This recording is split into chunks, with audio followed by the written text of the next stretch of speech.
Hello everyone, welcome to my channel Crick speaks Telugu. ఈరోజు మనం test cricket గురించి తెలుసుకుందాం. టెస్ట్ క్రికెట్లో అత్యంత ఆదరణ కలిగిన ఫార్మాట్ యాషెస్. యాషెస్ అంటే ఏంటి, అసలు యాషెస్ గురించి తెలుసుకుందాం. యాషెస్ ఎందుకు అంత పాపులారిటీ ఉంది, అలాగే ప్రపంచంలో ప్రతి ఒక్కరూ ఈ ఫార్మాట్ కోసం ఎందుకు ఎదురు చూస్తారు అనేది ఈ యొక్క మన వీడియోలో డిస్కస్ చేసుకుందాం. Welcome to my channel.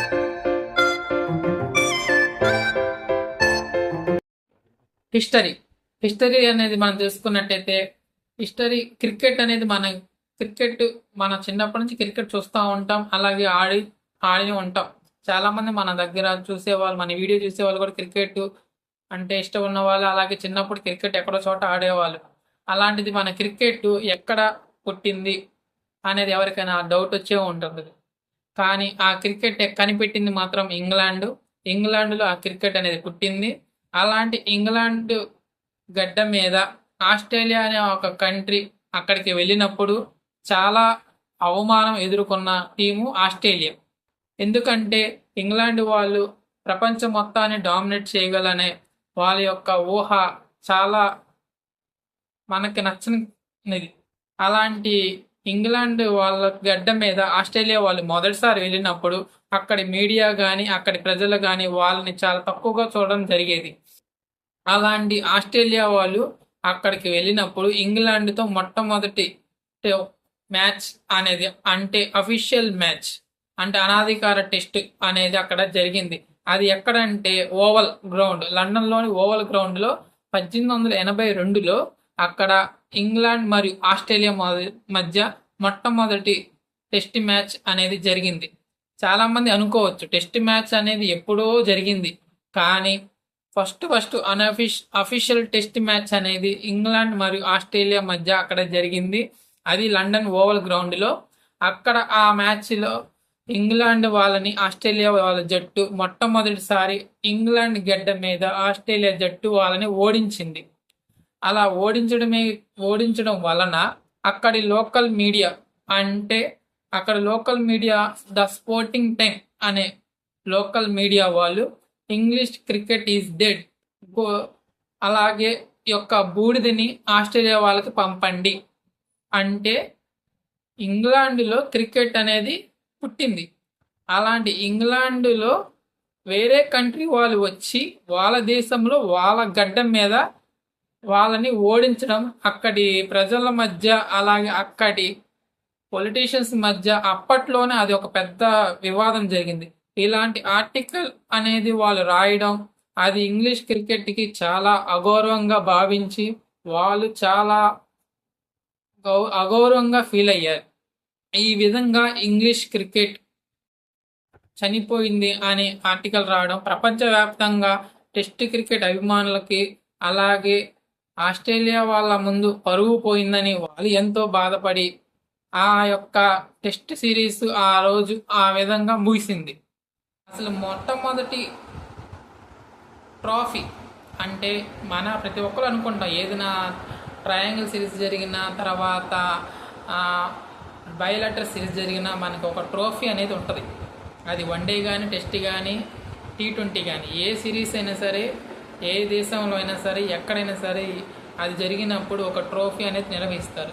దీనికి ఎలాంటి ట్రోఫీ ఉంటుందని మీ అందరూ భావించుంటారో అయితే నేను చెప్తాను. దీనికి ట్రోఫీ అనేది ఎప్పుడైతే ఆస్ట్రేలియా వాళ్ళు వాళ్ళ గడ్డ మీద, అంటే ఇంగ్లాండ్ గడ్డ మీద అక్కడ గెలిచారో దాని యొక్క రివెంజ్, అంటే మళ్ళీ అదే సంవత్సరం ఇంగ్లాండ్ వాళ్ళు ఆస్ట్రేలియా గడ్డ మీద వెళ్ళి ఆస్ట్రేలియాని అక్కడ 5 మ్యాచ్ల టెస్ట్ సిరీస్, మరి 4 మ్యాచ్ల టెస్ట్ సిరీస్, మరి ఐడియా అయితే లేదు.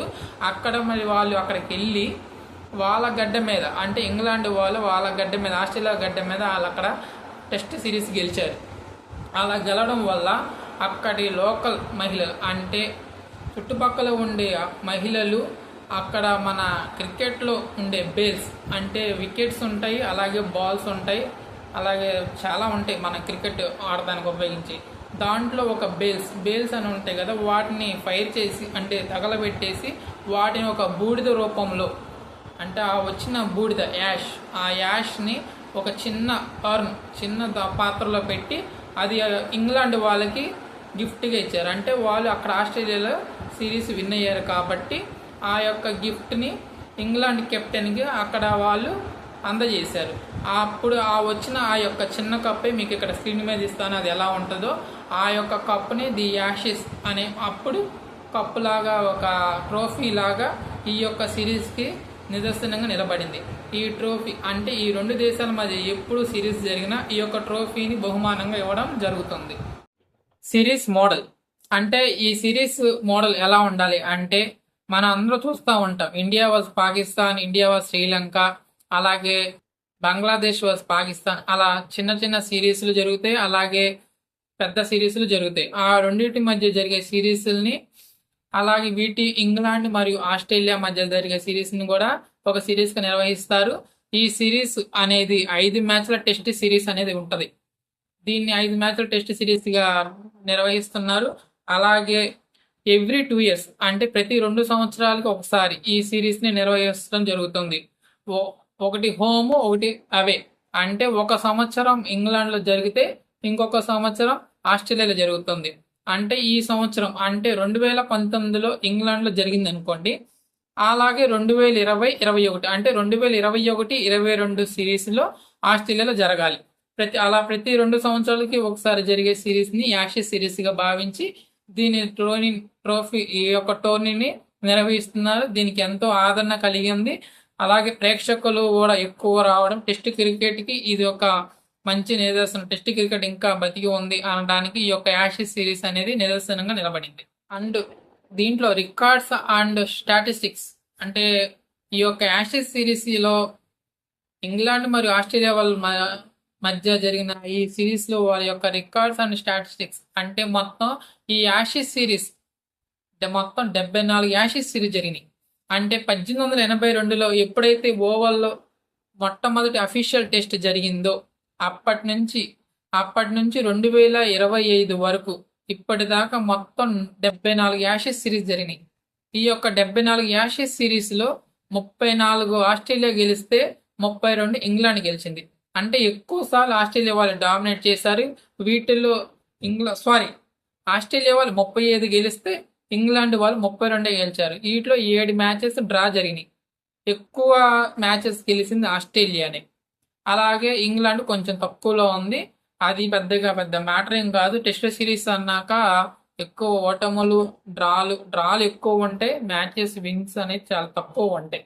ఈ యొక్క మ్యాచెస్లో అంటే ఈ ఇంగ్లాండ్ మరియు ఆస్ట్రేలియా సిరీస్లో ఎక్కువ రన్స్ కొట్టిన ప్లేయర్ ఎవరంటే డాన్ బ్రాడ్మన్ అంటారు. ఈయన ఆస్ట్రేలియా చెందిన ప్లేయర్. ఈయన ఈ యొక్క మొత్తం సిరీస్లో 5,000 రన్స్ పైన కొట్టాడు. అలాగే 90 యావరేజ్ ఉంది. అంటే ఆయన హోల్ సిరీస్లో కూడా కొట్టింది 7,000, 6,000 చిల్లర రన్స్ ఉన్నాయి మొత్తం. అంటే వాళ్ళు ఎక్కువ అప్పట్లో అంటే 1930s, 1920s టైంలో ఆయన క్రికెట్కి పరిచయం అయ్యారు. అలాంటి ప్లేయర్ 1930లో జరిగిన సిరీస్లో 974 రన్స్ అంటే ఒక 5 మ్యాచ్ల టెస్ట్ సిరీస్లో 974 రన్స్, ఇది ఇప్పటికీ రికార్డుగానే ఉంది. అలాంటి ప్లేయర్ ఆస్ట్రేలియా తరపు నుంచి ఉన్నాడు. అలాగే బౌలింగ్ తరపున చూసుకుంటుంది, బౌలింగ్లో మోస్ట్ వికెట్ టేక్స్ అంటే షేన్ వార్న్ ఆస్ట్రేలియా చెందిన ప్లేయర్. ఈయన కూడా 195 వికెట్స్ ఉన్నాయి. ఇవన్నీ మీకు స్క్రీన్ మీద రికార్డ్స్ అనేది మీకు ఇస్తాను, చూసుకోండి. ఈ యొక్క సిరీస్లో ఎక్కువ డామినేట్ చేసింది ఆస్ట్రేలియా వాళ్ళే. ఇద్దరి మధ్య పోటాపోటీ జరిగింది. ఈ యొక్క సిరీస్ ఇప్పటికీ మంచి ఆదరణ పొందుతూ ఉంది. అలాగే ఈ యొక్క యాషెస్ సిరీస్ నుంచి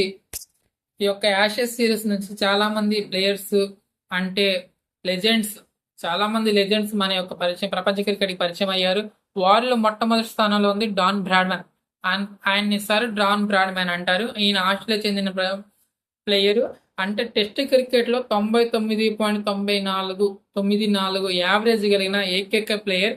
అంటే ఆడిన ప్రతి ఒక్క మ్యాచ్లో అతను రన్స్ చేయడం, ఒకే ఒక్క మ్యాచ్లో అతను డక్అవుట్ అవడం అంటే 0 రన్స్ దగ్గర అవడం జరిగింది. అలాగే ఇంగ్లాండ్ నుంచి సర్ అలిస్టర్ కుక్, అలాగే సర్ స్టీవెన్ అలెక్వా, అలానే బెన్ స్టోక్స్, జో రూట్ ఇలాంటి చాలా ప్లేయర్స్ ఉన్నారు. ఆస్ట్రేలియా తరపున Steven Smith, Ricky Ponting, Matthew Hayden, Shane Warne, McGrath లాంటివన్నీ చాలా ప్లేయర్స్ అక్కడ ఆస్ట్రేలియా తరపున ఉన్నారు. అలాగే ఈ 2 సిరీస్లు ఎంతో ప్రాముఖ్యతంగా ప్రెస్టేజ్గా భావించి ఇప్పటికీ ప్రేక్షకులు స్టేడియంకి వచ్చి టెస్ట్ క్రికెట్ చూస్తున్నారంటే అది ఇంగ్లాండ్ మరియు ఆస్ట్రేలియా టెస్ట్ సిరీస్ మాత్రమే. ఈ యొక్క సిరీస్ చాలా ఆదరణ పొందింది. ఇలాంటి సిరీస్లు మళ్ళీ మళ్ళీ జరగాలి. 2005లో జరిగిన యాషెస్ సిరీస్ ప్రపంచ టెస్ట్ చరిత్రలోనే అత్యంత ముఖ్యమైనది, చాలా ప్రాచుర్యం జరిగినది. ఆ సిరీస్ చాలా హోరాహోరీగా జరిగినది. అలాగే మీకు ఈ వీడియో నచ్చినట్టయితే ఈ వీడియోని లైక్ చేయండి, షేర్ చేయండి అండ్ సబ్స్క్రైబ్ చేయండి.